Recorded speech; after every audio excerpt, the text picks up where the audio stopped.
What is it about the women of this time period in New Mexico that you find so fascinating?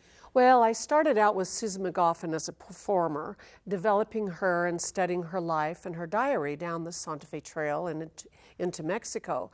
And I found out she's purportedly the first Anglo woman into this part of the world. So I thought, that's quite an experience to come into northern New Mexico, which was at that time the Republic of Mexico. And so I know her diary has become a very important primary source document.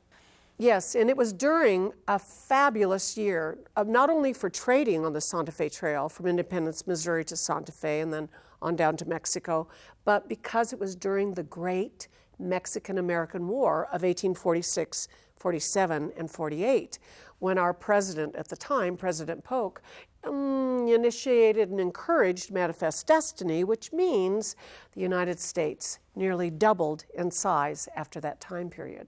Why were her observations so important? What do they tell us about that time? Well, she was inundated almost immediately from Bent's Fort on with the Hispanic culture. And at first she was very shy and withdrawn about it because she was almost like a puritanical Presbyterian woman, and she did things so differently from the women here. But the more she went down the trail, the more ladies she met along the way, and the Hispanic culture is number one, Megan, very hospitable. They greeted her with open arms, offered her food and their homes and everything else, and she slowly let down her barriers, if you will, and started to get to know them as people. I thought that was very interesting because she had, like a lot of Americans, some rather prejudicial and racist views of Mexicans, and she evolved. She evolved, and a lot of people have criticized her for that, but actually she had a sister-in-law. Her brother-in-law, James, was married to a very prominent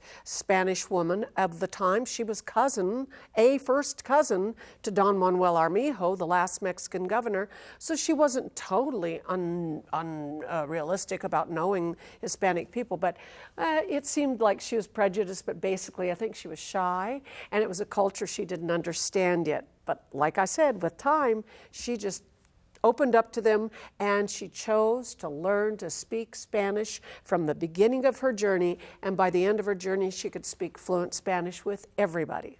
Now, of course, one of the most renowned women she met, and some infamous in some circles, was Doña Tulis. Oh, yes. That she wrote about. Who was Doña Tulis? Why is she so interesting that you wanted to do a character based? Doña Tulis, according to Mark Simmons, the great historian, she is the most important Hispanic woman in all of the 1800s in the Southwest. And she really represents that gateway, if you will, between the world of America or back east and the Hispanic culture of New Mexico and Mexico. She opened her arms to both cultures. And with the Santa Fe Trail, they all came through and they all got to meet her, including Susan McGoffin. She was a very good Monte player. The greatest. She ran a gambling house, which I think Susan McGoffin looked askance upon as being morally improper. Yes, you said it exactly right.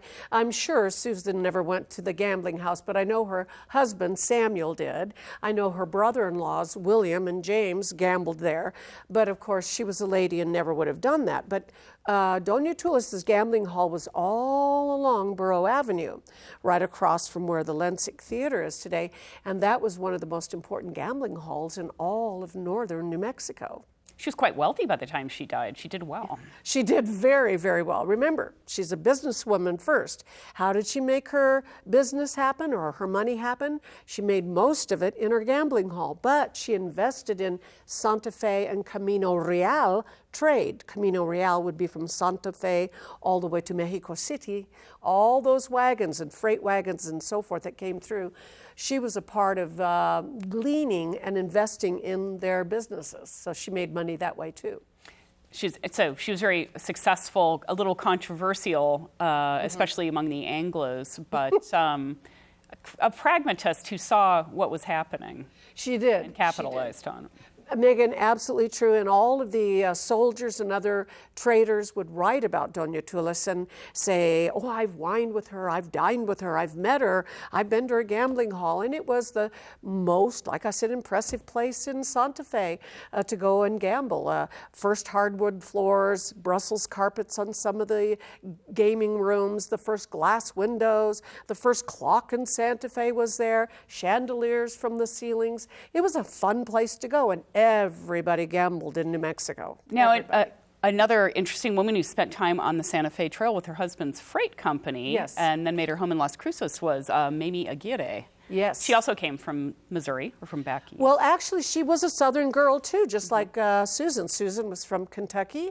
Mamie Bernard Aguirre, her family lived, as a young girl, lived in Baltimore in a big, beautiful home there with her grandparents. But her father had this lust for going out west and starting stores and being a part of the westward movement, you know.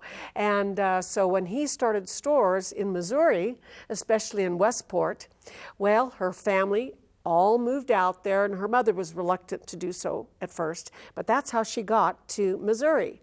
And of course, it was at a very formidable time of the year for American history speaking, because it was during the Great Civil War. That started up when she was living there in Westport. That's where she met her husband, and who took her out here. Yes, indeedy. She made the first Confederate flag for the Missouri Volunteers to carry to the southern United States to fly. She made it for them, flew it for them outside a window, and her father said, oh my goodness, caused a riot. And so when Epifanio Aguirre came from Las Cruces with his freight wagons, which he was prone to do on a regular basis, he proposed to this young woman via her father.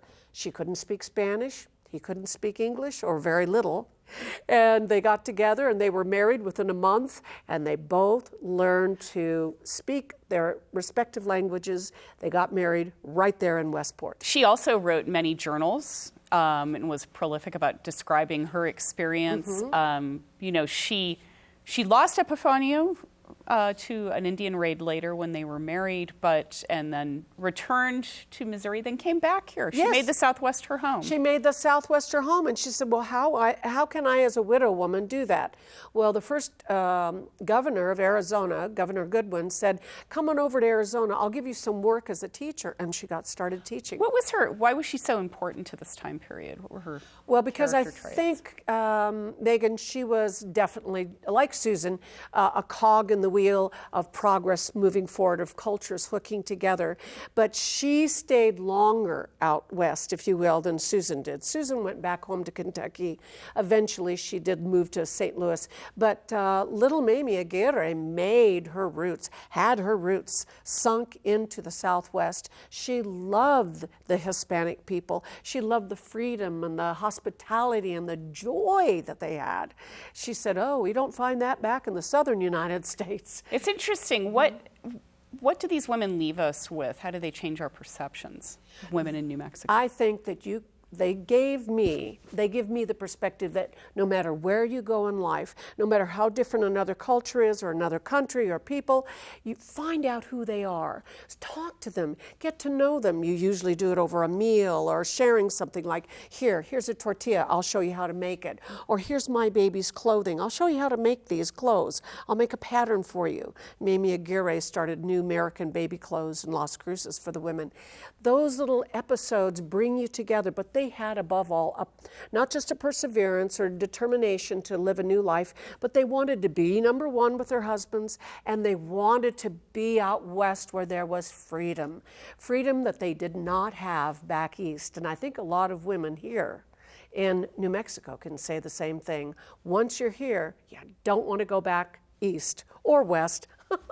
Well, VanAnn Moore, thank you so much for coming and talking to us about these fascinating women in our history. Thank you.